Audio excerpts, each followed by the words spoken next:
E agora é hora de entrevista. Eu recebo aqui no estúdio o advogado, o doutor Luiz Lopes. Doutor Luiz Lopes, boa noite, bem-vindo. Boa noite, Ana Ruth. Boa noite, telespectador da Band Natal. Doutor Luiz, o Superior Tribunal de Justiça determinou agora o retorno do vereador Ranieri Barbosa. Como foi que o senhor recebeu? Qual a análise jurídica que o senhor faz dessa decisão do STJ? Ana, inicialmente eu desconheço o processo, né, contra o vereador em minúcias, né? Mas eu acho que a decisão do STJ, ela vem a calhar com a decisão a última decisão do STF em relação ao senador Aécio Neves, quando o STF resolveu definitivamente aplicar os artigos 27, 29 e 53 da Constituição Federal, reconhecendo que os membros do Poder Legislativo têm realmente a chamada imunidade formal e material, e o vereador tem também a chamada inviolabilidade no exercício do seu cargo, e sendo assim, principalmente pelas duas primeiras, resolveu devolver o mandato do vereador para que ele responda o processo na condição de vereador.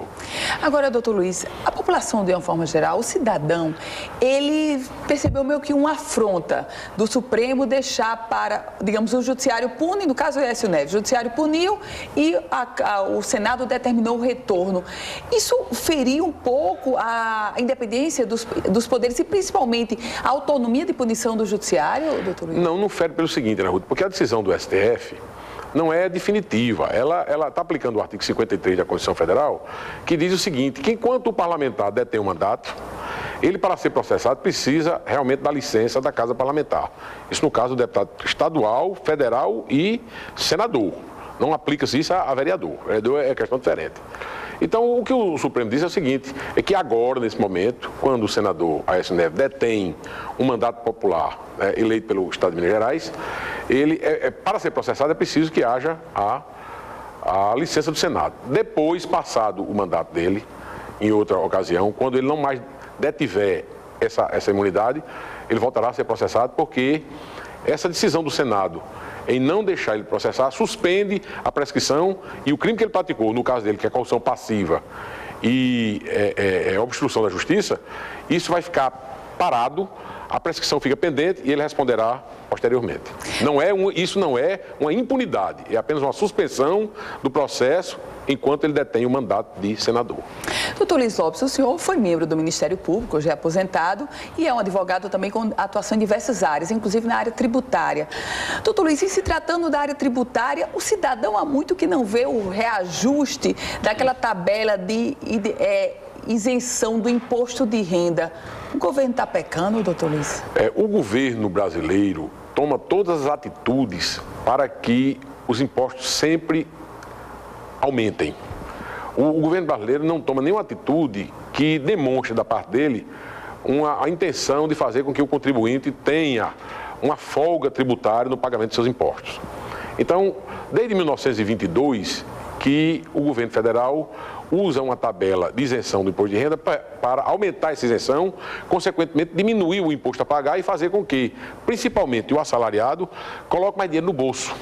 Então, o sujeito ganha 10, aí ele paga 2 de imposto, vamos supor, ele recebe 8. No próximo ano, ele já vai receber 8,3. No outro ano, 8,5. Mas o governo, desde 1986, se não me engano, parou de fazer essa correção, porque não existe uma lei que obrigue isso aí. Então, o que existe hoje já é resultado de uma pressão social, já é resultado vamos fazer justiça, até dos funcionários da Receita Federal e também dos advogados tributaristas desse país, é que a senadora Ana Amélia apresentou um projeto de lei, está no Congresso Nacional tramitando, que o governo tem a obrigação de fazer essa correção do imposto de renda ano a ano, baseado em dados oficiais, seja da taxa Selic, seja da correção, da inflação. Ou seja, só com esse projeto de lei é que o cidadão vai estar cobertado para buscar, digamos, esse reajuste da correção para a isenção, né? Exatamente, porque juridicamente hoje não há nenhuma base para que o cidadão reclame isso. Se houvesse, o Ministério Público poderia até fazê-lo, em nome da toda a sociedade. E teria feito, com certeza, o Ministério Público Federal. Mas, como não é essa base jurídica, era uma deliberação, era uma atitude unilateral do governo, discricionária do governo federal, e o governo não faz isso. Agora, veja só as incoerências do governo.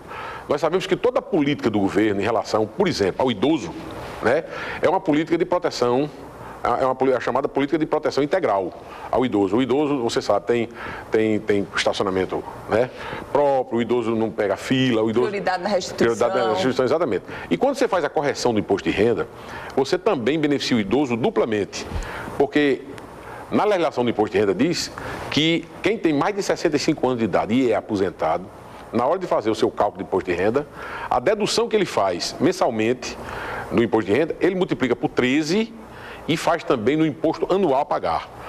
13 por quê? São 2 meses mais o salário, a gratificação, a gratificação natalina. Então, mas sem a correção, o valor está prefixado, o valor está estático desde 86. Então, desde 86 que não há melhora para o contribuinte e nem a folga, porque a União quer cada vez mais arrecadar imposto e tributo. Doutor Luiz Lopes, por que a reforma tributária não sai? E eu faço essa pergunta ao senhor para a gente refletir um pouco, porque todos os políticos que a gente entrevista, doutor Luiz, porque a reforma tributária é importante, é necessária, mas não sai do canto. A reforma tributária não sai porque a União não aceita nenhuma reforma tributária que ela diminua a sua carga de recebimento de impostos. Então, como é que você vai fazer uma reforma tributária onde uma parte interessada, que é a União, e os estados também, ela quer fazer a reforma, mas ela quer aumentar, ela só aceita uma reforma se for aumentando a carga tributária. E quem é que aguenta mais nesse país um aumento de carga tributária, Ana Ruth? O brasileiro paga quase 40% de imposto. A Constituição diz que mais de 40% o imposto passa a ser confiscatório. A Constituição proíbe mais de 40%. Mas o assalariado hoje, o médio assalariado, não precisa ser um salário rico, não. O classe média, ele paga hoje 27,5% mais 11%, dá 38,5%. Falta 1,5% para 40%.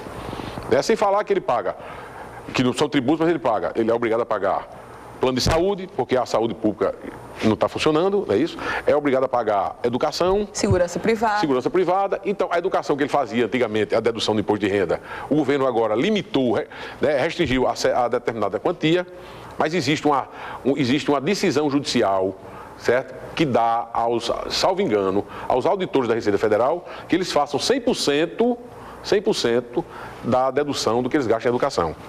É uma decisão, só para dizer, uma decisão de caráter precário, certo? É uma liminar que foi dada que pode ser derrubada depois. Mas existe já, vamos dizer assim, a fumaça do bom direito para que a educação possa ser também deduzida do imposto a pagar.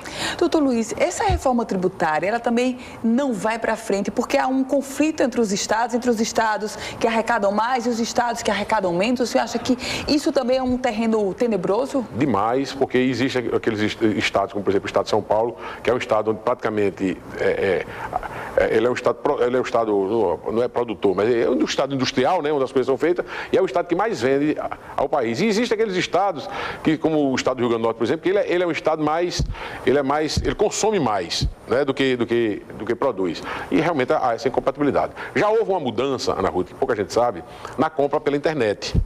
Que a compra pela internet antigamente, você comprava uma coisa pela internet e geralmente é em São Paulo, 90% em São Paulo, né? Ou no Paraná, ou no Rio, e o imposto daquela compra ficava todo no estado de origem. Hoje em dia já há uma lei que mudou isso, já há um compartilhamento disso aí, e de acordo com essa lei, mas daqui mais uns 2 ou 3 anos, esse imposto ficará todo no estado comprador. Então, se eu compro um produto pela internet, o ICMS vai ficar agora no Rio Grande do Norte. Aí sim. Porque do jeito que estava, uma concorrência desleal das grandes empresas nacionais com as pequenas empresas do Rio Grande do Norte, oferecendo produtos baratos, o consumidor comprando, mas prejudicando o Estado na arrecadação de tributo. A gente conversou aqui no estúdio com o advogado Luiz Lopes. Doutor Luiz, obrigada, boa noite. Boa noite a vocês, um prazer, estou sempre à disposição. Muito obrigada. Se você quiser rever essa entrevista completa, você acessa o politicaemfoco.com, um site especializado na política do Rio Grande do Norte e do Brasil.